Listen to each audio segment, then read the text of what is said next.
This is Bourbon Bets, where bottles of bourbon are wagered over the power of arguments put forth by two idiots regarding their stupid opinions. Afterward, their pet android determines the winner will post a most scientific poll so the audience can decide. They also drink bourbon together.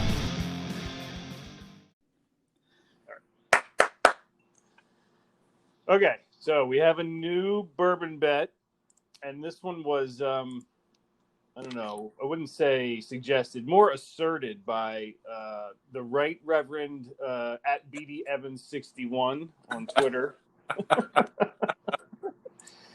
And so he says, my cat lover friends admit that cats are evil, dogs are simple and wholesome. And I support this wholeheartedly. So I believe that the assertion should be cats are evil and dogs are simple and wholesome. I'll be defending that assertion.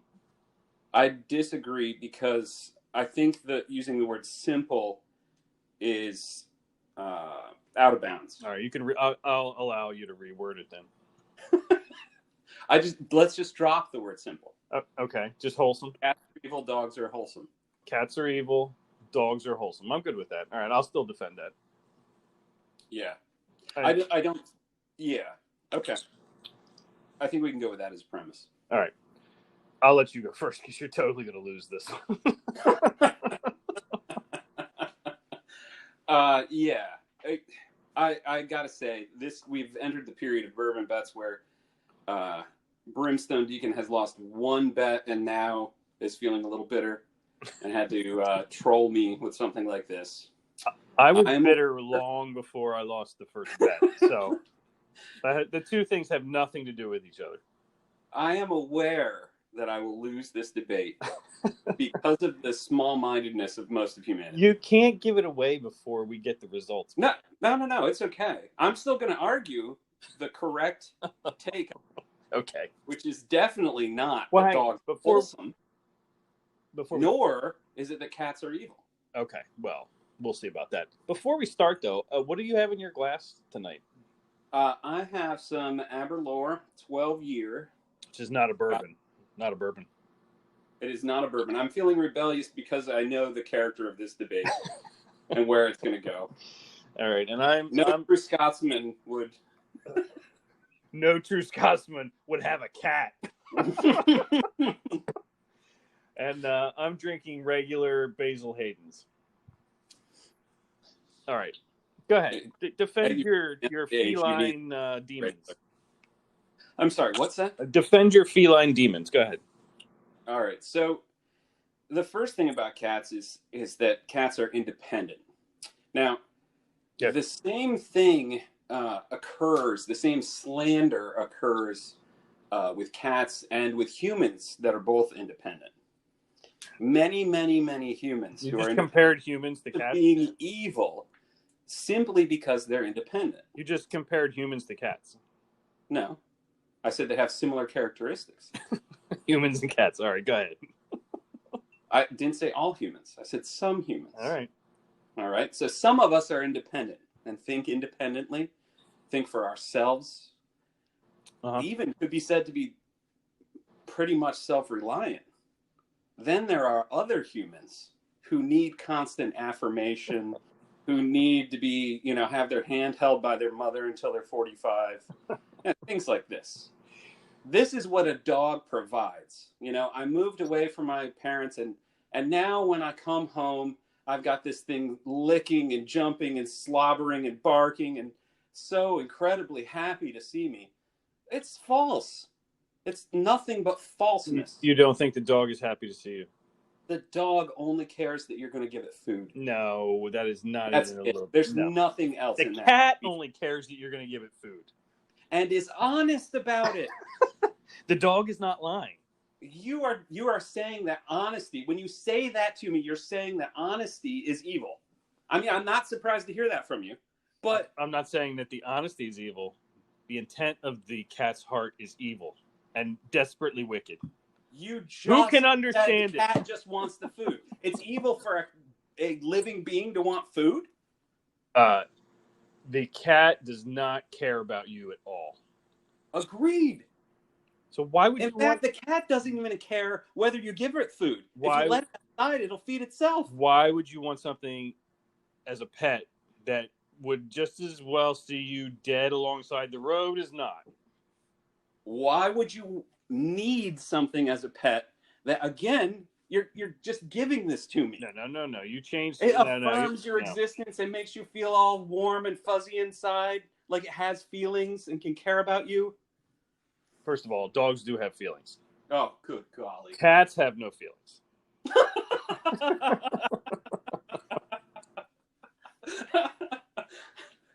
Dogs. Science on that. Let's go back to the assertion. Cats are evil, and dogs are wholesome. Yes, if we rephrase that to cats are misunderstood, oh. and dogs are given a pass, then I agree with your assertion. I think that's what most serial killers say too. I'm just misunderstood. Wait, when did this become about me, not about the cat? I think this is why you identify so strongly with cats. So now cats are serial killers? Yes, they would be. If they had the capability, I think they would be. And so would dogs. No. Okay. How many things have gotten loose in your backyard and didn't end up dead? Let me ask you something. How many stories have you ever heard of a cat jumping in front of a bullet for somebody? Doesn't happen because the cat's just sitting there watching like, he got shot. No, the cat's like, that guy, he's going to die. Okay. Like most observers. No, they're actually sitting there laughing. You're requiring greater love out of a cat for a human than humans have for each other in most cases. So you're moving the goalpost again. We're talking about cats and dogs.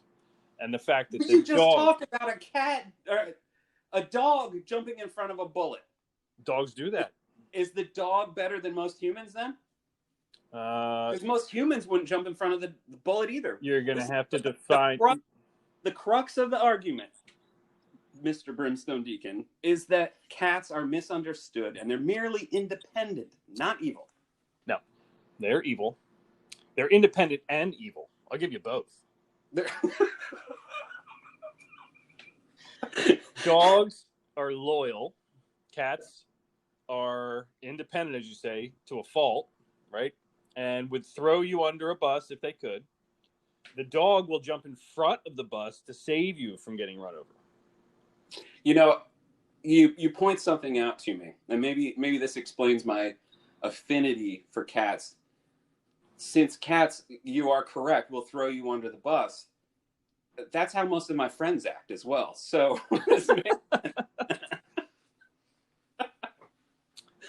all right. First of all, that's a lie because you don't have friends. You have friends. Good point. Now, my final exhibit. We were watching the Psych 2 movie last night with the boys. The what? The Psych 2 movie, the show Psych. Oh yeah. They made a second movie. So I didn't make a first one. They made a first one, yeah. So they go back to their original shop in Santa Barbara, Santa Monica, Santa Barbara, wherever it is, and they walk in, and it's been turned into a catfeteria with cat. It's a bar with cats walking all over it, crapping everywhere, litter boxes. And oh my goodness, though, there's a great example of cats being better than dogs. They actually can use a litter box. They crap in the house. That's better, you think? I think it's better that they can learn to crap in a spot rather than on anything. First of all, lots of cats crap wherever they feel like. And I would rather not have to scoop cat crap out of a box in my house. I could just open the door and let the dog out. Yeah, that's what we did growing up with my cat, too. And how many cats do you have in your house at this point, since you love cats, evil cats? 0. You love them so much that you don't have any. Look. Intriguing. Cats are an ethos. One does not have to possess a cat because cats defy possession. Right, even though they are animals that are lower than humans and can be possessed. But you're attributing evil to them like they're humans. Yeah. Mm-hmm. But you just said they're lower than humans. Yeah, I'm confused. exactly. Way lower than humans. Lowest.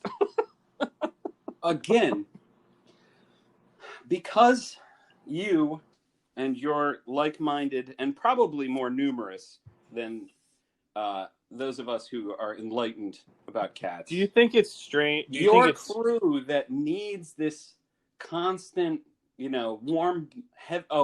This is like the weighted blanket for you of your life. Okay. First of all, I hate. My dog loves me so much. I just would rather have an animal in the house that can actually guard, protect, and won't smother me in my sleep. Oh my goodness. Your dogs don't do any of those things. I only have one dog. Well, the dogs you have had since I've known you. That is not true. They guard. They bark whenever someone comes to the house. And they can break your arm in like half a second if they want to. But they've never done those things. Well, they've never had a need to. Oh my goodness. So you just assume that they can. So now we also assume if a cat is given the opportunity, they'll smother everyone to death as well. Well, we know it's all true. These assumptions that pile up on your party's end. Okay, let's just refresh. Let's just how willing you are to ignore the basics of human understanding, to misunderstand any sort of scientific inquiry when it comes to these matters. There's no inquiry that will change the fact that cats are evil. I don't understand it. Give me an instance of an evil cat. All of them, all the time. All of them, all of the time. All the time, yes. Wow. I want to make an argument right now, but it would ruin a lot of things. Let's not go there. It's like the people who are asked to provide a case or something, and they say, "Oh, well, everything's this way."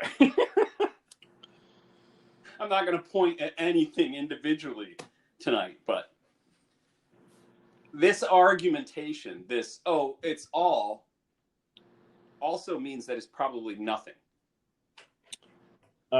You could generalize it a little more if you would like. I mean, there are some bad dogs, but overall, overwhelmingly, dogs are wholesome. How are they wholesome? Good to have around, and cats not good evil. to have. Why are they good to have around? Because they actually come when you call them. They actually... So they obey you. You like that? They obey. Yes, they obey. Yeah, okay. They don't try to smother you in sleep. Okay. They obey you. Okay. Yeah, I've got one argument so far. What else? They don't crap in my house. They don't crap in your house unless you accidentally leave them there too long. Well, I don't do that, so. Therefore, all dogs are absolved. All right. A cat. The obey you thing just gets right back exactly to where this all starts. All you dog people need this other being that you can boss around, that you can treat like dirt, who will still go, I love you. Where did we start treating our dogs like dirt? Oh, always. Oh, now you're asserting. You snap your fingers at them. It's terrible. It's really horrible. Now you're asserting that all dog owners abuse all of their dogs. Talk about a universal argument. Yes, you guys take a wild animal and you put it into a house. It's ridiculous. It's a wild animal. Yeah. It's not a wild animal. You've heard of a domesticated animal, right? Oh, yeah, I understand. Everybody's convinced themselves that dogs love humankind so much. All right. I think we should leave it there. Well, no, I do have one more point to make. No, denied. No, one final point. And this comes to exactly why Pastor Evans made this declaration. He happens to be allergic to cats. Now, normally, I think you would hear me argue something like bias, but I'm not going to do that. He said... What I'm going to say is he claimed that these animals, because he's allergic, these cats are evil because they know he's allergic and flock to him. I totally believe it. What I would posit is not that, but rather that Pastor Evans is an incredibly likable man. And those cats flock to him because of these characteristics. This is also why you don't have any cats in your life. They would go the other way. No, I've experienced the same thing with cats. They know I hate them, and so they actually come around more. Nonsense. They're evil. I'm telling you. Yeah, your anecdotal nonsenses. Okay, tell me that there's no realm of possibility where Pastor Evans, who I think you would also agree is incredibly likable. Yes. Mm-hmm. Okay, so it's possible that the cats just like him. I think maybe there's something independent about you that cats say, "Oh, that guy, he's independent like us. Let's go hang out with him." No, it seems unlikely. Also, you misquoted Pastor Evans. He said, "I do not understand either cats or Twitter," but no loss. Maybe we leave it there. Possibly the best take ever. Yes. All right. We will post the Twitter poll. What are we doing? 3 days? I think we did 3 days last time. Whatever. Android? We did last time. Where's the Bourbon droid? Total Twitter poll elapsed time was 3 days, 0 minutes, 0 seconds. Oh my gosh. Okay. 3 days. Couldn't it just said 3 days? We need. Look. We programmed him. We get what we get, man. Yeah, well, he better shape up. I will say there's some kind of time delay in his programming. When he gets notifications on Twitter, it just takes way too long for him to respond. Yeah, but his response was absurd. He said he was jacked into the Matrix downloading content or something. I don't even know what that means. Look, when we give him that little bit of autonomy, we've made a mistake. Is this like an Isaac Asimov robot question? Look, I hope we don't end up with Hal. Okay, that's all I'm hoping for. Oh, we will. Knowing this Bourbon droid, we will. All right, we'll post the poll and the audio here shortly, and we will revisit this after I win and I'm presented with my bottle of bourbon. And you should definitely follow Pastor Evans on Twitter. And that's correct. And he's at BDEvans61. All right. Until we come back for my winnings, we'll see you later. Never going to happen. All right. Bye. Don't bother looking for us on Facebook, but do follow us on Twitter at bourbon_bets and add us to your favorite podcast app. We're on all the ones that count. If you wish to tell us how wrong we are, please visit bourbonbets.com. Stupid droid. bourbonbets.com and leave a voice message for us. We thanks. We tanks.